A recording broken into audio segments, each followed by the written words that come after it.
मुसलमान कितना नीचे गिर गया है, मुसलमान कितनी जो है छोटी सतह से जा रहा है, जरा गौर करिए। शादी की तारीख मुकर्रर करने के लिए घर में बैठे, कौन कौन बैठे? लड़के के दूल्हे, दुल्हन के भाई बहने, दुल्हन के मामू चचा फूफा वगैरह बैठे बाद चचा एक डेट बोलते, चचा बोलते अबा ये डेट मेरी तरफ से ये रख दो। अजीब व गरीब मसला है मेरे भाई। फिर उसके बाद उधर से उन्होंने फूफा बोलते अरे नहीं मियाँ वो डेट रखा तो कैसा होता, उस दिन इतवार है, पूरे काम आ रहे थे, दीवाना आएगा, पीर को रखेंगे। मामू सोचे चिच्चा की फुप्पा की चलती, हमारी चलती च नहीं, हमारा भी तो हक है। नहीं नहीं नहीं, जुम्मे को रखेंगे। बच्ची की अम्मा बाबा बोले हौले क्या रे तुम लोग, हक अदा तो हमारा है, वो बच्ची की तारीख मुकर्रर करने का हक हमारा है। जुम्मा ना, पीर ना, मंगल, कुछ भी नहीं, आइंदा महीने की 17 तारीख को रखेंगे, लो गम्मत। अब यहां से इतना टेंशन मेरे भाई, शादी की तारीख मुकर्रर करने में हुआ क्या? शादी की तारीख मुकर्रर हुई, मगर शादी में मामू नहीं आए, फुप्पा भी नहीं आए, खालू भी नहीं आए, चिच्चा भी नहीं आए, कई को नहीं आए। बोले हम बोले तो तारीख में रखे, नहीं आते जाओ। यह है गम्मत। इतने भयानक हो गए मुसलमान कि मेरे प्यारे भाई, हम कौन सी सतह में जा रहे हैं, हम कौन सी जिंदगी गुजार रहे हैं, हमको खुद समझ में नहीं आ रहा है। अब बताइए, हमारे मामलात अगर इतने गंदे, इतने नीच और इतने थर्ड क्लास हो जाएं, तो फिर मेरे भाई अब हमको अल्लाह तबारक व तआला कैसे फजल अता करेंगा, कैसे रहमत अता करेंगा? अरे बाज लोगों को तो मैं ऐसा भी देखा मेरे भाई, अल्लाह माफ करे, शादी का रुखा लेके आके दावत दिए, साहब आपको दावत है, आप मेरे बड़े भाई हैं, आप तशरीफ लाइए। बड़ा भाई शर्त रख रहा, अगर तुम बोहनई साहब को दावत में बुलाएंगे तो मैं आने वाला नहीं हूं। लो गम्मत। अब इन्हें छोटे की पैर के नीचे से जमीन निकल गई। भाई को लेके चला तो भौनई नहीं मिलता, भौनई को लेके चला तो भाई नहीं मिलता। इख्तिलाफ, फितना, इंतशार, इख्तिलाफ, जो कौम इतना नीचे गिर जाती है, अल्लाह उस कौम को रहमत अता नहीं करता। दोस्तों, आज ये हमारा मुस्लिम मुआशरा, इतने बर्बाद हो गए हम लोग, इतने तबाह हो गए हम लोग। मेरे प्यारे बुजुर्गों और दोस्तों, हमारे मुआशरे में ऐसी मनहूस लोग भी जिंदा हैं जो अपनी बीवी पर जुल्म कर रहा है, मार रहा है, तमाचे खींच रहा है, बेल्ट से मार रहा है। जब दरमियान में बैठकर वजह पूछे, अरे बदबख्ते बच्ची को क्यों मारा, दुल्हन को तू क्यों मारा, तो जवाब मिला हम लोग पिकनिक को जा रहे थे, हम घर से निकले, बस स्टैंड तक हम पहुंचे। बस स्टैंड पे जाने के बाद शौहर अपनी बीवी से पूछ रहा है, आप अम्मी को बोल के आए? लो गम्मत। अम्मा जान इसकी है, बोलना बहू है। बोले आप अम्मी को बोले? बहू बोली नहीं बोली, मैं बस स्टैंड से मारते हुए लाया भाई, घर में लेके आके मार रहा है बीवी को। अम्मी को बगैर परमिशन लिए घर से कैसा निकली, अम्मी को पूछे बगैर। अम्मी खुदा है, क्या हुकूक है, क्या इंसानियत है, कितना गिर गया है मुसलमान। आज हमारी इन बदअखलाकियों, इन शरारतों की वजह से अल्लाह का फजल हम पर रुक गया। आज हम कारोबार तो कर रहे हैं मगर हमारे माल में बरकत नहीं है। आज हम तिजारत तो कर रहे हैं मगर हमारी तिजारत में कामयाबी नहीं है। आज हमारे घर में औलाद तो है मगर औलाद की खुशियां नसीब नहीं हो रही है। आज हमारे पास घर तो है मगर घर से इज्जत नहीं मिल रही है। आज हमारे पास मुलाजिमत है मगर मुलाजिमत से सुकून की नींद और चैन की जिंदगी नसीब नहीं हो रही है। हर तरफ परेशानी परेशानी हमें घेरती चली जा रही है। कर्जेदार हमें सता रहे हैं, बीमारियां हमें सता रही है, मुसीबतें हमको सताती है, परेशानियां हमको पुकारती है, आफात और अंजु आलम हमें ढूंढती है। उसकी वजह एक है, अल्लाह ने हमारे ऊपर से रहमत उठा ली है, अल्लाह का फजल हमसे दूर हो गया है। क्योंकि दोस्तों, सिर्फ इबादत करने का नाम जिंदगी नहीं है। इबादत भी हो और बंदों के हुकूक भी अदा हो तो जिंदगी कामिल हो जाती है। माँ बाप के हुकूक अदा हो तो जिंदगी कामिल हो जाती है। नमाज के साथ भाइयों बहनों के हुकूक अदा हो तो जिंदगी कामिल हो जाती है। हज्जो इबादत के साथ, कुर्बानी के साथ रिश्तेदारों के हुकूक भी अदा हो जाए तो जिंदगी कामिल हो जाती है। मेरे प्यारे भाई, अल्लाह के वास्ते इस मौजू पर तवज्जो दो। अपने आप को अल्लाह की बंदगी की तरफ ले आओ। अल्लाह रब्बुल इज्जत की रिजा हासिल करने वाले बनो। मेरे भाइयों, अल्लाह ने कितने प्यारे मजहब में पैदा किया है। अजी मैं आपको एक बात बताऊं, आप बड़े ताज्जुब में पड़ जाएंगे। हुजूर नबी करीम सल्लल्लाहु अलैहि वसल्लम, कुर्बान जाए मेरे आका के, अल्लाह अल्लाह कुर्बान जाए मेरे आका के, ताजदार कायनात सल्लल्लाहु ताला अलैहि वसल्लम अपने सहाबा इकराम के साथ मस्जिद नबवी शरीफ के बाहर निकले। हुजूर की आदत करीमा थी, जो भी छोटे बच्चे खेलते होते हुजूर उनको सलाम किया करते थे। जरा जोर से बोले। और हमारे पास क्या करते, बच्चा आया तो सलाम नहीं करते, उसको सलाम अलैकुम नहीं बोलते हम लोग। क्या कर, सलाम नहीं करते। तुम्हारे अब्बा सलाम नहीं सिखाए, तुम्हारे अम्मी धच्चियां उड़ा देते उसकी पूरी। उन्हें बोलता अम्मा इतने डेंजर है दादा मेरे, सलाम करो, गोद में बिठा लेते, सलाम करो बेटे, अब्बा तुम सलाम। हाँ लड्डू तुम करो, उन्हें खुद करता। बोलो ना जी भाई। पीछे पड़े आते भाई उसके, उन्हें है 1 साल का, उसको समझ में नहीं आ रहा, सलाम करो सलाम करो सलाम करो। उन्हें काहे का सलाम लगा रहे, दिमाग खराब, भेजा गरम। सलाम करो नहीं पुकारना। बच्चों को देखते कि हम सलाम करना, हम लोग करना करना करना करना, 4 साल के बाद उन्हें हमाकू करता। समझ में आई बात? नहीं आई, आती च नहीं, कई को नहीं आती। बोलूं गई का खाते ना हम लोग, इसलिए समझ में नहीं आती हमाकू। छोड़ दो ये गई वही सब बेकार चक्कर आए। प्यारे बुजुर्गों और दोस्तों, रसूल अल्लाह सल्लल्लाहु अलैहि वसल्लम मस्जिद नबवी के बाहर निकले। बच्चे खेलते तो हुजूर की आदत करीमा थी, हुजूर बच्चों को सलाम करते, अस्सलाम वालेकुम, सलाम वालेकुम, अल्लाह अल्लाह कुर्बान जाओ। बाप अगर बेटे को सलाम कराना, पूरी जिंदगी बेटा मर जाएगा मगर बाप के खिलाफ नहीं जाता।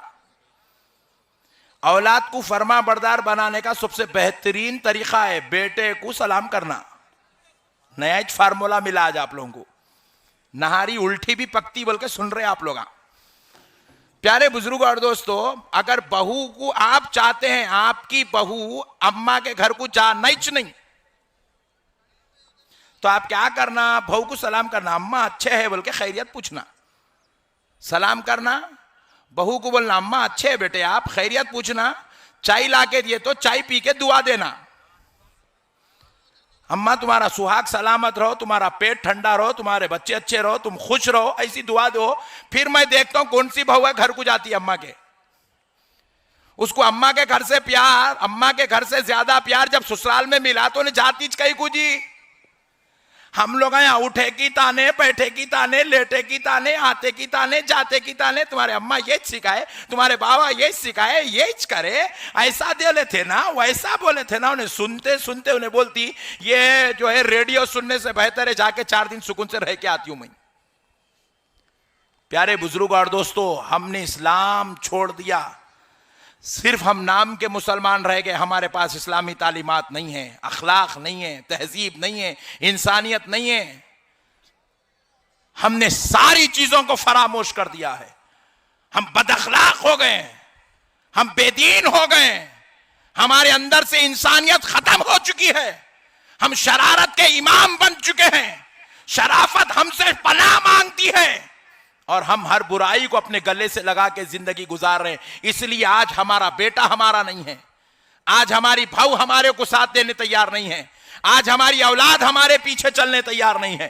रसूल अल्लाह सल्लल्लाहु अलैहि वसल्लम मस्जिद नबवी के बाहर निकले, बच्चे खेल रहे थे, सरकार ने बच्चों को सलाम किया।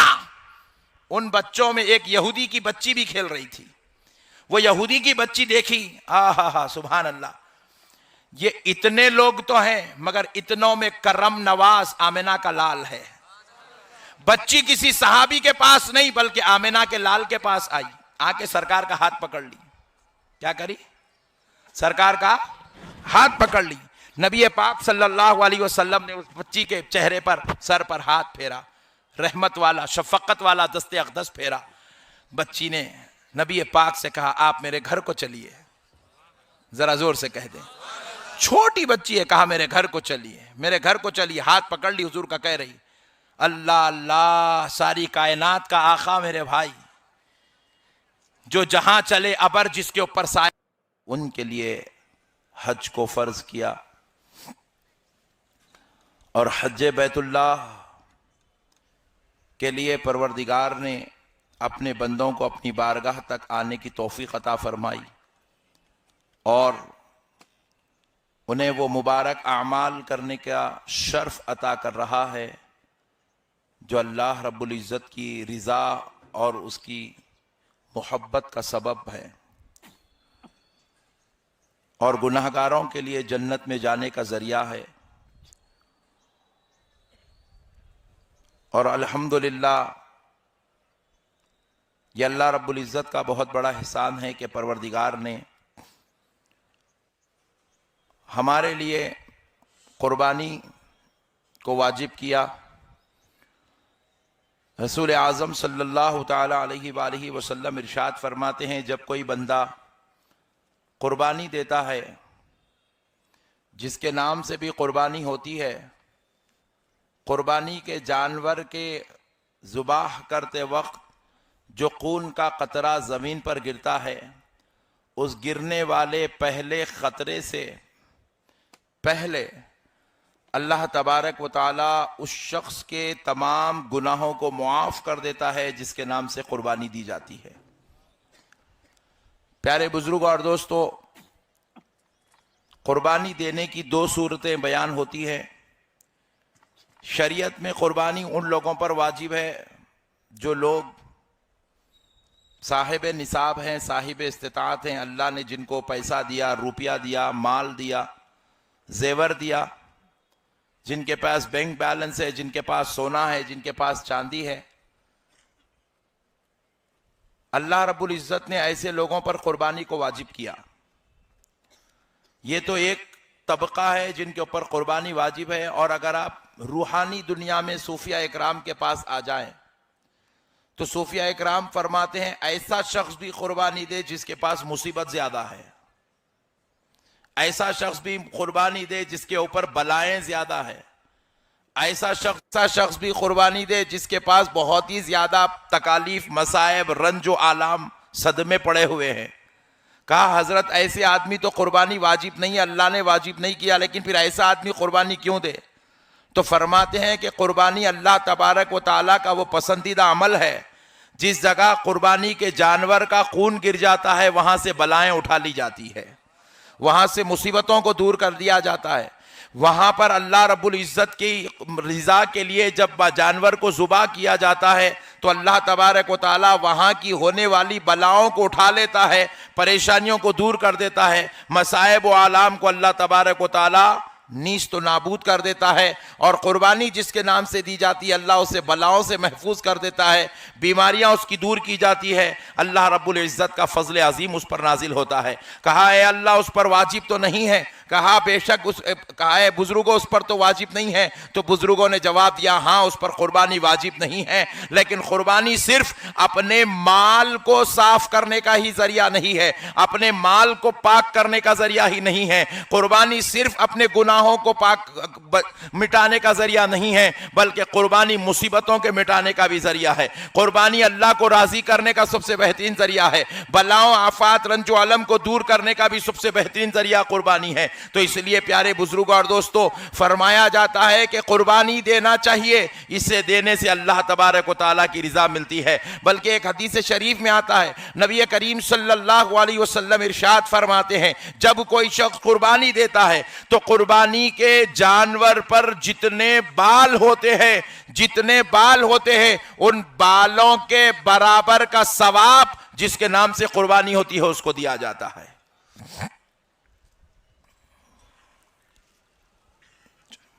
छोड़, बालों के बराबर का सवाब उसके नामे आमाल में लिखा जाता है। तो प्यारे बुजुर्ग और दोस्तों, आप गौर करें, अल्लाह रब्बुल इज्जत कितना बड़ा रहमान है। मैं आपको अब ज्यादा मसले इस मौजू पर नहीं बताऊंगा क्योंकि आप सुनते ही रहते हैं और आप जानते हैं, लेकिन एक बड़ा बारीक मसला मैं आपको बताता हूं। अल्लाह की रहमत के कुर्बान जाएं, अल्लाह की रहमत के कुर्बान जाएं कि आप कुर्बानी दे रहे हैं, करना क्या है? कुर्बानी आप दे रहे हैं, माशाल्लाह, आप 10,000 रुपए का बकरा लेके आए, 40,000 रुपए के आप 4 बकरे लेके आए, आप कुर्बानी दे रहे हैं। लेकिन प्यारे बुजुर्ग और दोस्तों, करना क्या है? बोले भाई कुर्बानी है, अल्लाह के नाम पे बकरे को ज़ुबाह किया जाए, फिर उसके बाद उसका चमड़ा निकाला जाए, उसके टुकड़े किए जाए। बोले क्या पूरे का पूरा गोश्त लोगों को बांट देना? तो फरमाया गया नहीं बाबा, अपने जानवर के 3 हिस्से करो। कितने? 3 हिस्से करो। 3 हिस्सों में एक हिस्सा अपने लिए, अपने घर वालों के लिए रख लो, अपनी बीवी, अपने बच्चे, अपने माँ बाप, अपने भाई बहन के लिए एक हिस्सा रख लो, दूसरा हिस्सा रिश्तेदारों को दे दो। किसको दो भाई? रिश्तेदारों को दो। और तीसरा जो हिस्सा है वो गरीबों को दो, यतीमों को दो, मिस्किनों को दो। अब जरा गौर करने वाली बात है, मैं शरीफ आदमी 25 घरों को हिस्से भिजाया रिश्तेदारों के, शाम तक फिर 30 घरों के हिस्से मेरे पास वापिस आ गए। आप गौर कर रहे हैं, गोश्त गया, उल्टा बढ़ के आ गया जी।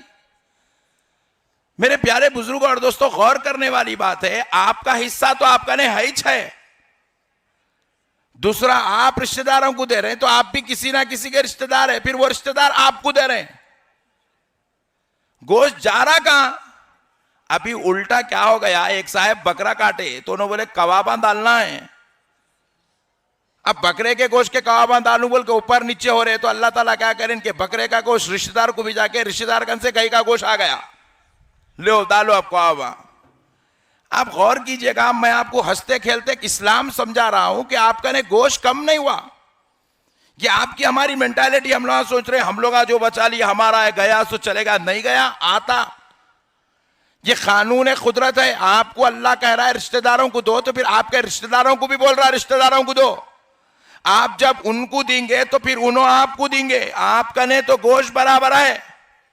मगर हमने गौर किया, ए अल्लाह, फिर ये कुर्बानी देने से क्या हमारे गुनाह माफ होते हैं? रब कह रहा है बंदे एक गुनाह की बात कर रहा है, अगर तेरे नामे आमाल में 70,000 भी गुनाह है तो कुर्बानी के बदले में माफ करने को तैयार हूं, मैं माफ करने के तैयार हूं। प्यारे दोस्तों, जरा गौर करो, कुर्बानी का गोश्त क्या अल्लाह को पहुंचा?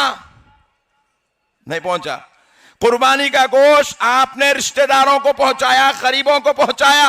अल्लाह कह रहा है मैं सारे गुनाह माफ करने को तैयार हूं, फिर आपका गोश्त रिश्तेदारों के पास से आपको वापस भी आ गया।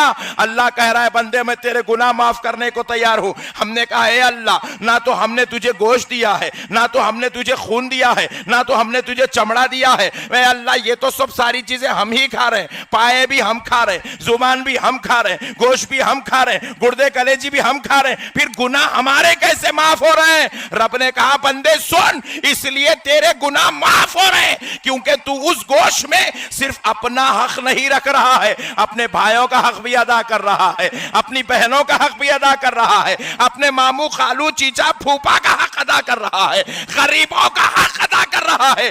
बंदे मैं नहीं खाता, मगर जब तेरा गोश्त, तेरी कुर्बानी का गोश्त किसी गरीब को खाता हुआ देख लेता हूं तो तेरे गुनाहों को माफ कर दिया करता हूं, तेरे रिश्तेदारों को खाता हुआ देखता हूं तो तेरी खताओं को माफ कर देता हूं। अरे मेरे रब होने की कसम, तू अपने अजीजों को खिला के तो देख, इस गोश्त के खिलाने की बरकत से तेरी मौत को भी टाल दूं तो कोई ताज्जुब की बात नहीं है।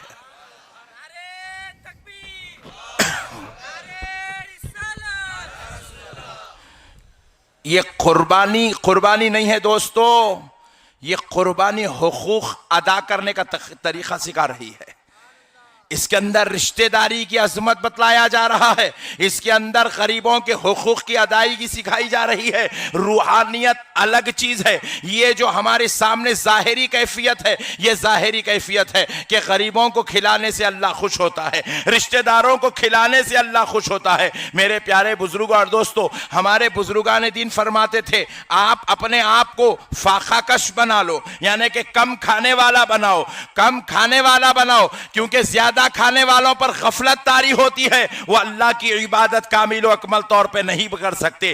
कहा अपने आप को कम खाने वाला फाखा कश बनाओ, और जब दूसरों की बात आ गई तो ज्यादा खिलाने वाले बन जाओ, ज्यादा खिलाने वाले बन जाओ। क्योंकि प्यारे बुजुर्गों और दोस्तों, सरकार गौसे पाक रज़ी अल्लाह तआला अन्हु इरशाद फरमाते हैं, अल्लाह रब्बुल इज्जत ने मुझको इस शान का मालिक बनाया कि मैंने अल्लाह के फजल से लौहे महफूज को टटोलना चाहा तो मैंने लोहे महफूज को टटोला। मैंने इस नीयत से लोहे महफूज देखा कि आखिर देख लूं वो कौन सा अमल है जिसको रब ने लिखा है, ताकि कौन सा अमल है जिसके करने से अल्लाह बहुत ज्यादा खुश होता है, अल्लाह बहुत ज्यादा खुश होता है, अल्लाह बहुत ज्यादा खुश होता है। वो अमल क्या है जो अल्लाह को सबसे ज्यादा पसंद है। मैंने जब उस अमल को लोहे महफूज में टटोलना शुरू किया तो मैंने देखा वो कौन सा अमल है। सरकार गौसे पाक फरमाते हैं, सारे अमाल टटोलने पर मुझे एक अमल मिला जिससे अल्लाह बहुत खुश होता है। जब मैंने देखा वो अमल कौन सा है तो फरमाते हैं वो अमल है अल्लाह के भूखे बंदों को खाना खिलाना। किसको खाना खिलाना? भूखों को खाना खिलाना, भूखों को खाना खिलाना आया करता था। जो जहां चले फरिश्तों की जमात उसके पीछे फिरा करती थी। उसके एक इशारे पर दुनिया का तख्ता पलट दिया जाता था। जो इशारा कर दे तो चांद के टुकड़े हो जाते हैं, जो दुआ कर दे तो सूरज पलट जाता है, जो रब से कह दे तो रब अपनी रहमतें उंडेल देता है। वैसा हबीब, एक बच्ची यहूदी की बेटी उंगली पकड़ती है, कहती है कि आप मेरे घर चले। आमिना का लाल अपना काम छोड़ता है, बच्ची का दिल रखने उसके घर को चला जाता है। अल्लाह अल्लाह, उसके घर को चला जाता है। आज हमारे पास शादियों में, दावतों में, मैयतों में दामादा नहीं आ रही। पूछे क्या हुआ रे बड़े भाई? नहीं आ मेरे को फोन पे बोले हो नो। फिर क्या मैयत को घर को लाके तेरे पास लिटा के लेके जाना था? नहीं, दूल्हा दुल्हन को लाके तुम्हारे घर में बिठा के तुम्हारे से पसंद पूछ के कर लेना भाई, प्लीज इजाजत है, ऐसा पूछना था क्या दामाद है तो? इतने खतरनाक हो गए मेरे भाई, कोई अदब नहीं, कोई एहतराम नहीं। अपने लोगों का फोन आते ही रिसीव करते, सास का, ससुरे का, साले का फोन दिखा तो साइलेंट मोड पे डाल देते। काई को ऐसा करते रे बड़े भाई? वैसा करे तो मालूम होता अपन दामाद है। लो गम्मत। अरे जिहालत का नाम दामाद है, शरारत का नाम दामाद है, अल्लाह की नाफरमानी का नाम दामाद है। अल्लाह की लानत है ऐसे लोगों पर। मेरे प्यारे बुजुर्ग और दोस्तों, दामाद होने का यह मतलब नहीं है कि आप अकड़ते फिरो।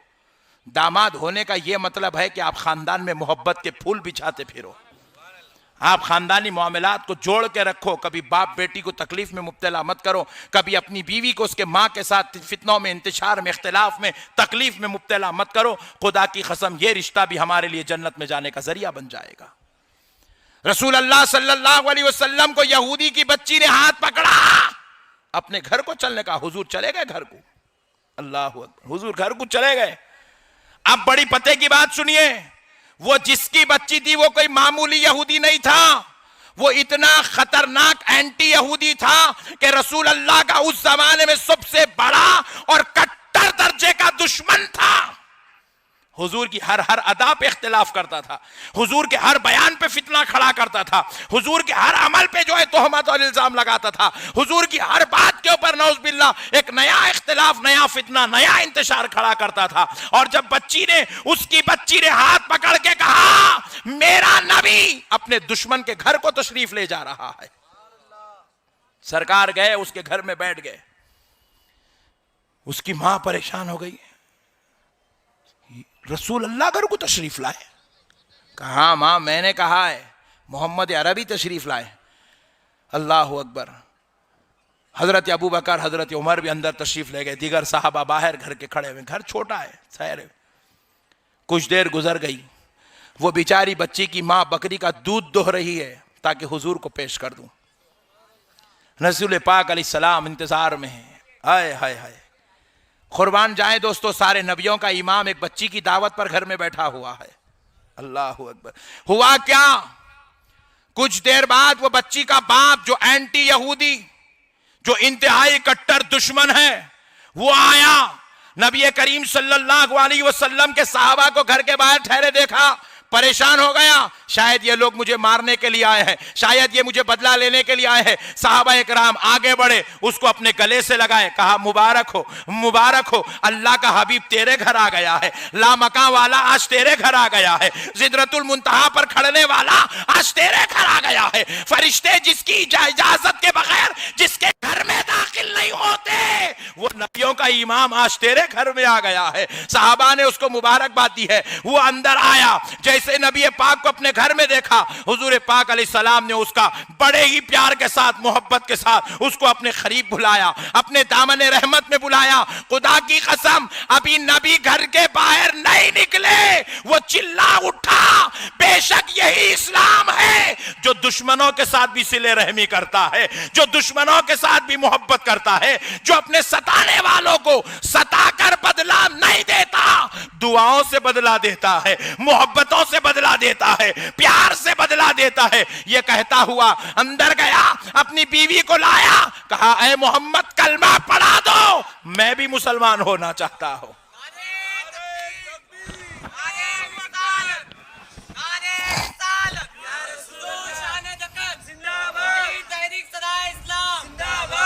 ये हमारे अखलाक है दोस्तों। हमारे नबी ने हमको ये पैगाम दिया दोस्तों। हमारे नबी ने रिश्तेदारियों को तोड़ने का पैगाम नहीं दिया। हमारे नबी ने हमको मिल्लत के साथ, रिश्तेदारों खानदान वालों के साथ बदसलूकी करने का पैगाम नहीं दिया। नबी ने हमको बर्दाश्त का पैगाम दिया, सब्र का पैगाम दिया, मोहब्बत के साथ रिश्तेदारियां निभाने का पैगाम दिया, आपस में एक दूसरे से प्यार करने का पैगाम दिया, आपस में एक दूसरे के साथ मिलकर रहने का पैगाम दिया और मोहब्बतों को लेकर चलने का पैगाम दिया। दोस्तों सुनो, और एक बात बता दूं, लगे हाथों प्यारे दोस्तों सुन लें। फरमाया जाता है कि अगर कोई बहन यतीम, अगर कोई बहन बेवा हो जाए, उसके शौहर का इंतकाल हो जाए, उसके पास बच्चे होता है ना भाई, कई खानदानों में ऐसा होता है। बहन के शौहर का इंतकाल हो गया, बच्चे हैं छोटे छोटे, यतीम हो गए, उनके बाप का इंतकाल हो गया, यतीम हो गए। रसूल अल्लाह सल्लल्लाहु अलैहि वसल्लम फरमाते हैं, जो मेरी उम्मत के यतीमों को खाना खिलाएगा, हालांकि कोई गैर के बच्चे नहीं है, अपनी बहन के बच्चे या अपने भाई के बच्चे, भाई का इंतकाल हो गया या बहनोई का इंतकाल हो गया, हुजूर कहते हैं जो मेरी उम्मत के यतीमों को खाना खिलाएगा, जो मेरे उम्मत के यतीमों को कपड़ा पहनाएगा, जो मेरी उम्मत के यतीमों के दर्द और गम में शरीक होगा, जो मेरी उम्मत के यतीमों को खुशियां बांटेगा, उनके सरों पे हाथ रखेगा, उनका साया बन जाएगा, उनका सरपरस्त बनेगा, उनका जिम्मेदार बनेगा, उनको अपनी औलाद की तरह पालेगा, रखेगा। हुजूर कहते हैं, सुनो मुसलमानों, हुजूर कहते हैं जन्नत में मैं और वो यतीमों की सरपरस्ती किफालत करने वाला इस तरह मुलाकात करेंगे, इस तरह मुलाकात करेंगे। ये उंगलियों को हुजूर ने उंगलियों के बीच में डालकर कहा, मैं और यतीमों की किफालत करने वाला जन्नत में इस तरह मुलाकात करेंगे। आप बताएं दोस्तों, जो मजहब रिश्तेदारियों का इतना पासो लिहाज रखता हो, वैसे मजहब में माँ बाप से लड़ना, भाई बहनों से लड़ना, रिश्तेदारों से लड़ लेना, आपस में इख्तिलाफ करना, आपस में इंतशार पैदा करना, ये कहाँ की इंसानियत है? वैसे मजहब में अंदर ऐसे काम करना, ये कहाँ के अखलाक है? ये कौन हमको सिखाया है? ये चीजें हमको कहाँ से मिली है? याद रखो दोस्तों, ऐ मुसलमान भाइयों, अल्लाह के वास्ते रिश्तेदारियों को दुरुस्त करो, आपस में मोहब्बतों को फैलाओ, इख्तिलाफ खत्म करो, फितनों को मिटाओ। अगर बीवी से गलती है तो नादान है समझकर माफ कर दो। अगर छोटे भाइयों से गलती है तो समझो कि अभी छोटे हैं, कमजोर अक्ल के, ये कहकर माफ कर दो। बड़ों से गलती हो जाए तो कहो, सोचो, बूढ़े हो गए हैं, खून ठंडा हो गया है, तबीयतों में चिड़चिड़ाहट हो गई है, बीपी और शुगर ने उनको अपना दोस्त बना लिया है, वो बीमारियों में घिरे हुए हैं, ये सोचकर बड़ों को माफ कर दो। अगर कुछ भी समझ में नहीं आए तो बस एक बात सोच लो, मैं इसलिए माफ कर रहा हूं ताकि मेरा अल्लाह खुश हो जाए। आपसी रिश्तेदारियों को लेके चलो, तोड़ने वाले मत बनो। अब आखिरी बात सुन लो, रसूल अल्लाह सल्लल्लाहु अलैहि वसल्लम इरशाद फरमाते हैं, जब कोई मुसलमान किसी मुसलमान से बात करना बंद कर देता है, अब यह रिश्तेदारी भी नहीं है, दोस्त से बात करना बंद कर देता है, मोहल्ले वाला मोहल्ले वाले से बात करना बंद कर देता है, सलाम बंद, खैरियत बंद, मिलना जुलना बंद, देखते कि मुंडी पलटा ले रहा। अपने पास बहुत है ऐसे भाया, बहुत है, गली गली में ऐसे भाया हमारे, देखते कि मुंडियां